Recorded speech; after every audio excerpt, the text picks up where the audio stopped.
মুস্তাফিজুর রহমানের, তাকেই পেতে হলো সর্বোচ্চ শাস্তি। বিশ্ব ক্রিকেটে নিজের প্রতিভার বলেই কাটার মাস্টার আদায় করে নিয়েছেন শমীয়। দাফিজ আইপিএল খেলতে পারবেন না, তাহলে একই আসরের আগেই পুরো বাংলাদেশ দল যে কলকাতা গিয়ে হাজির হবে টি-20 বিশ্বকাপের ম্যাচ খেলতে, সেটার কি হবে? সেটাও কি বাতিল হতে যাচ্ছে? খালিদ জামিলের রিপোর্ট।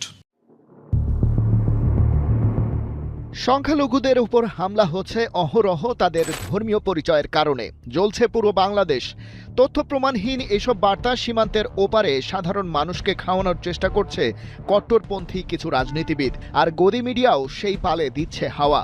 তবে রাজনৈতিক এসব ফায়দা হাসিলের নোংরা খেলার সাথে দূরতম সম্পর্কও নেই মুস্তাফিজুর রহমানের।